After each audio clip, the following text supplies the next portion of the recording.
Chers abonnés, bonjour, bienvenue sur la plateforme numérique de la communauté adventiste du 7e jour de Camara. Sentez-vous à l'aise, comme il est d'habitude. Sur cette plateforme, nous faisons des émissions en rapport avec l'école du sabbat. Justement, cette semaine également, nous allons essayer ensemble de donner un briefing sur la leçon numéro 7 que nous avons eu à étudier tout au long de cette semaine. Et moi, je suis le frère Touza Isaac, membre de la communauté adventiste du 7e jour de Camara. Alors, tout ce trimestre-ci, nous avons étudié, ou nous étudions le livre de Marc, qui est un livre très important, surtout pour nous les chrétiens, un livre rempli des enseignements de Jésus-Christ, un livre qui est vraiment très capital dans notre vie, parce que grâce aux enseignements de Jésus-Christ, nous arrivons à les mettre en pratique dans notre vie afin de pouvoir bénéficier de beaucoup de choses de la part de notre Dieu. Alors, comme je disais tout à l'heure, cette semaine, nous avons étudié la leçon numéro 7. Le titre est intitulé comme suit: Enseigner aux disciples, première partie. Enseigner aux disciples, première partie. C'est une leçon qui sera étudiée en deux phases. La première phase, nous l'avons étudiée tout au long de cette semaine. Et la semaine prochaine, nous allons également étudier ce même titre, mais ça sera la deuxième partie. Le verset à mémoriser de cette leçon se trouve dans le livre de Marc 8, de verset 34, je fais la lecture. Puis, ayant appelé la foule avec ses disciples, il leur dit: si quelqu'un veut venir après moi, qu'il renonce à lui-même, qu'il se charge de sa croix et qu'il me suive. Et ici, dans ce passage, Jésus-Christ était en train d'adresser à ses disciples pour les interpeller comment il était vraiment crucial de pouvoir s'abandonner à soi-même pour pouvoir se décider à suivre Jésus-Christ. Donc, il essaie un peu de les convaincre à travers ce verset de l'ampleur, de la grandeur de la tâche qui attendait un peu ce que les disciples avaient à faire. Si nous lisons un peu tous les livres de Marc, le chapitre 8, en tout cas tous les livres de Marc, ils nous relataient la vie de Jésus-Christ en tant que Messie et comment est-ce que ce dernier allait réaliser sa tâche, sa mission sur la terre. Et puis cet évangile également qui était dans Marc est rempli de la bonne nouvelle, des guérisons, des aveugles et aussi des personnes qui étaient opprimées. Jésus-Christ a donc apporté de la bonne nouvelle, non seulement de la bonne nouvelle, mais aussi il opérait des miracles afin de pouvoir redonner du sourire à tout ce peuple-là qui était dessus auparavant. Donc là, dans la leçon, il y a beaucoup d'éléments clés que nous devons retenir. Il y a beaucoup d'éléments très intéressants que nous devons mettre en exergue dans notre vie. Si nous voyons, lisons un peu par exemple dans les livres de Marc 8, le verset 22 à 23, dans ce passage, nous voyons l'histoire de la guérison que Jésus-Christ a opérée. Jésus-Christ a opéré un miracle en guérissant un aveugle, en faisant quoi? En le touchant 2 fois. Mais dans la leçon, on nous dit, mais pourquoi est-ce que Christ a guéri cet aveugle en le touchant 2 fois? Il pouvait le faire tout juste en parlant, il pouvait le faire tout juste en le touchant 1 fois, mais il a fait en le touchant 2 fois. Est-ce que cela implique que la puissance de Dieu est limitée, ou peut-être il fallait plus d'efforts de la part de Jésus afin de pouvoir guérir cet aveugle? Mais non, nous le disons. Donc dans ce passage ici, nous les interprétons de la façon suivante. Parfois, la prière que nous adressons à Dieu peut mettre du temps. Donc, c'est tout un processus de guérison. Parfois, nous pouvons demander quelque chose à Dieu, mais cela prend énormément de temps pour pouvoir avoir la solution à nos problèmes. Donc, c'est une leçon que Christ veut nous véhiculer. On peut par exemple solliciter à Dieu la guérison parce qu'on est malade, mais du coup, si Dieu ne répond pas, rappelons-nous que parfois, la guérison que Dieu accorde peut se faire en plusieurs processus, en plusieurs étapes. Et cela ne doit pas nous décourager dans l'entente de la volonté de Dieu qui va l'opérer dans notre vie. Alors, pour pouvoir être disciple de Jésus-Christ, il y a tellement de prix à payer.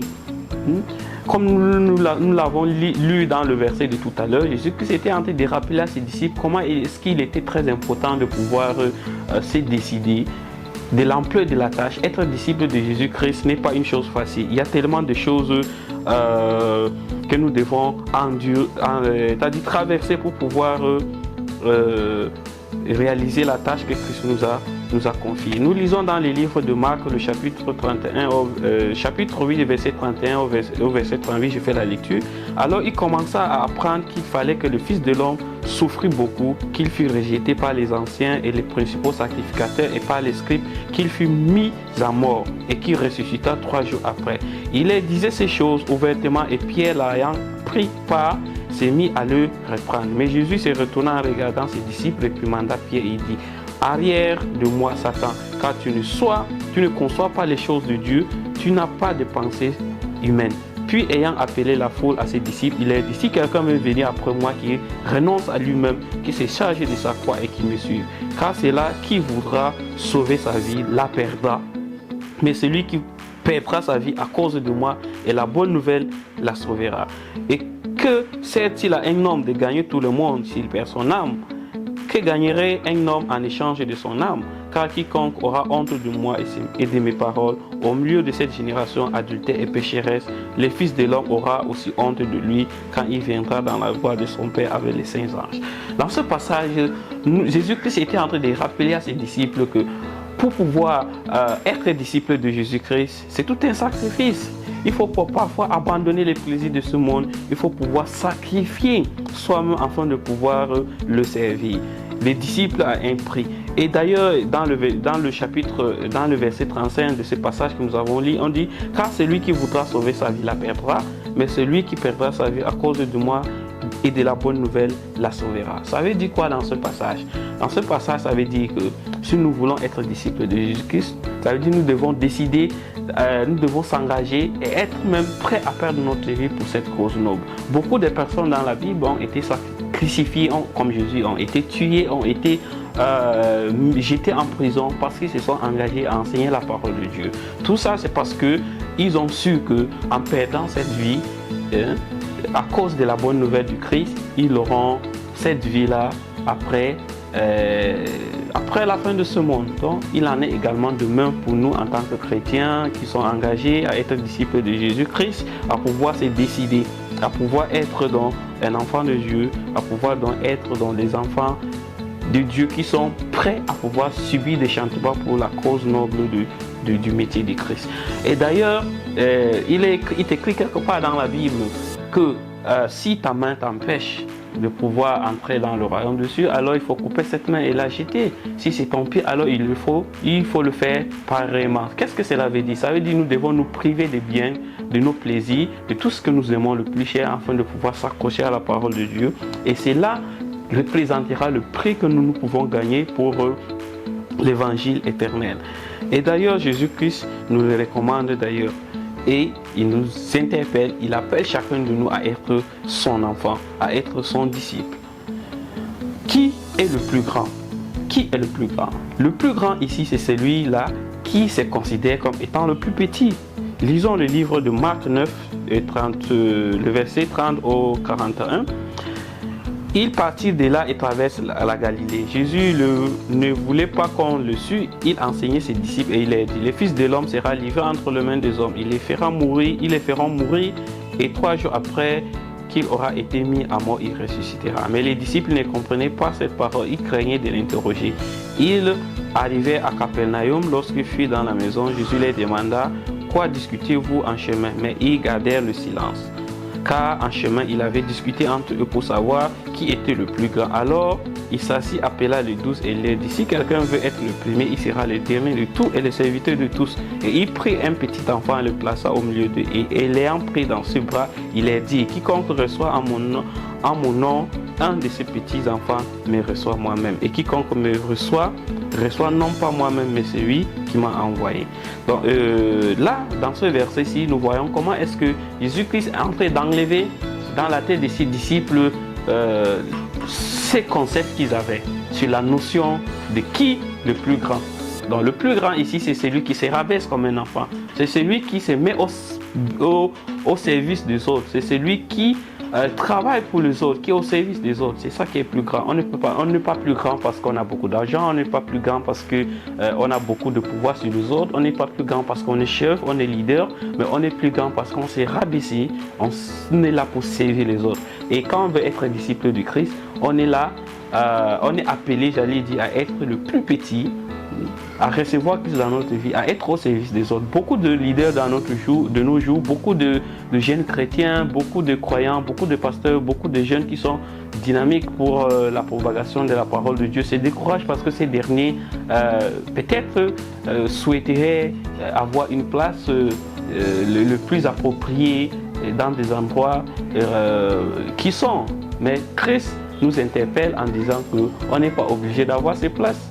Et d'ailleurs, quand on se dit disciples du Christ, nous devons être au service des autres. Et parce que c'est là la principale mission que Christ nous a recommandé de faire.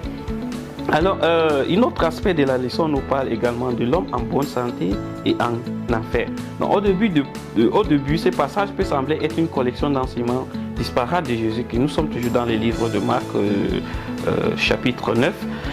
Alors, cependant, un examen plus attentif révèle que chaque enseignement successif a un lien avec le précédent. Nous parlons des enseignements de Jésus-Christ, bien sûr. Les passages tournent autour de 3 thèmes principaux qui font avec avancer l'instruction étape par étape, occasion du sud, sel et feu. Donc ici, nous revenons encore sur le propos que j'ai dit tout à l'heure. Jésus-Christ a parlé d'occasion de chute.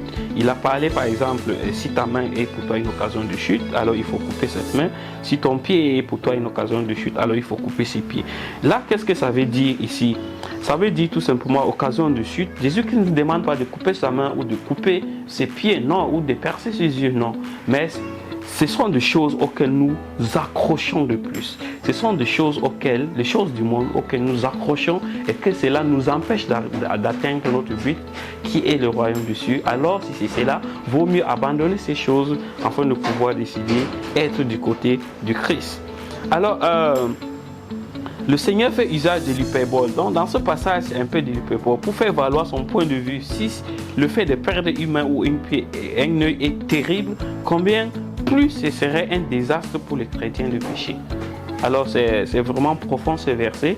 Nous sommes donc appelés à le méditer du plus profond de nous afin de pouvoir comprendre le contexte dans lequel Christ nous interpelle à pouvoir mettre ces versets en pratique. Alors, pour terminer cette leçon, nous allons lire ce que pense la sœur Ellen G. White dans son livre Jésus-Christ, page 433. Il écrit ceci: l'humilité précède la gloire. Pour occuper une place élevée aux yeux des hommes, le ciel choisit l'ouvrier qui, comme Jean-Baptiste, prend une place humble devant Dieu. Les disciples qui ressemblent davantage à un enfant et l'ouvrier le mieux qualifié pour l'œuvre de Dieu. Les intelligences célestes sont prêtes à coopérer avec lui qui cherche à sauver les âmes et non à s'élever au-dessus des autres.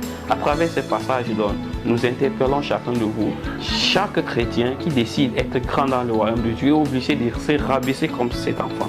Comme Jean-Baptiste, nous sommes obligés d'être au service des autres parce que c'est en étant au service des autres que nous sommes en train de faire la volonté de Dieu. Et je pense qu'à travers ces passages, nous avons essayé de façon brève à pouvoir balayer les leçons de cette semaine. Certes, nous n'avons pas beaucoup de choses soulevées dans cette leçon, mais si vous avez des interactions, des questions, vous pouvez réagir dans le commentaire en laissant également des ajouts ou des questions. Nous allons revenir en espace commentaire pour pouvoir discuter avec vous. N'oubliez pas de vous abonner, de liker et de partager cette publication. Que Dieu vous bénisse. Shalom.